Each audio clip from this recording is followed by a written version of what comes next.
जय जगन्नाथ नमस्कार प्रिय दर्शक बंधु मेट्रो टीवी राशिचक्र को आपण मान स्वागत जनाऊँगी मु ज्योतिर्विद डॉक्टर सुशांत कुमार महापात्र आसन देखा कौन अच्छे आज तिथि बार एवं पंचांग एवं 12 राशि शुभ अशुभ संपर्क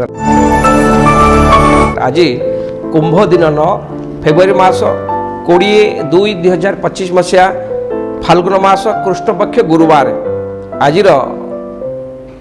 तिथि हूँ सप्तमी तिथि फाल्गुन मास कृष्ण पक्ष सप्तमी तिथि सकाल 9:58 पर अष्टमी तिथि आरंभ हो। आज चंद्रमा तुला राशि रे अहरात्र अवस्थान करेंगे। आज नक्षत्र हूँ विशाखा, आज जोग हूँ ध्रुव, आज करण हूँ बब, आज राहु काल दिबा 1:26 ठारू आज राहु काल दिन 1:26 दिन 2:52 पर्यंत अच्छी। यही राहु काल मध्य कौन शुभाशुभ कार्य मंगल कार्य करेंगे नहीं। आज अमृत बेला बा शुभ समय आम कौ समय भितर आम शुभ कार्य करवा देवता कार्य करवा से समय प्रातः 6:16 रु सकाल 7:48 दिन 10:51 रु दिन 1:09 रात्र 2:55 रु रात्र 3:45 यही मध्य यही समय मध्य शुभाशुभ कार्य मंगल कार्य देवता कार्य कले किसी असुविधा हेब नहीं।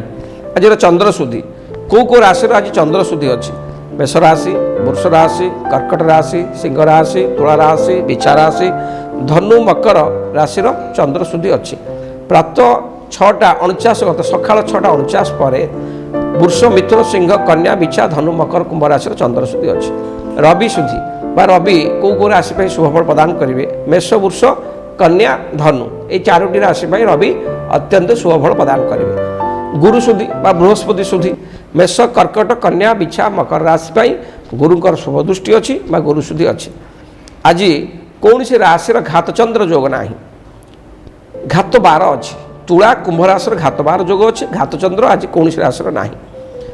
पुष्कर दोष आज जो व्यक्ति मान मृत्युवरण करेंगे 2 पात पुष्कर दोष लगे। दिबा 9:58 गते 1 पात पुष्कर दोष लगे। दिबा 1:29 पर्यंत दिबा 2 पात पुष्कर दोष लगे। जो मैंने 9:58 पर्यंत सकाल 9:58 पर्यंत मृत्युवरण करेंगे 2 पात पुष्कर दोष लगे। 9:58 पर 9:58 पर जो मैंने मृत्युवरण करेंगे 1 पात पुष्कर दोष लगे। यही गोटे यही समयटा 1:30 पर्यंत रकाल 9:58 रु दिन 1:30 भितर 1 पात पुष्कर दोष लगे। आज फाल्गुन मास कृष्ण पक्ष अष्टमी एकदिष्ट पार्वण श्राद्ध अच्छी अर्थात फाल्गुन मास कृष्ण पक्षर अष्टमी एकदिष्ट पार्वण श्राद्ध अच्छी। आज निषिद्ध खाद्य 9:58 गते नड़िया आमिष नड़िया कौन खाद्य खाइबे नहीं, आमिष भी कौन आमिष भी खाइबे नहीं सकाल 9:58 पर।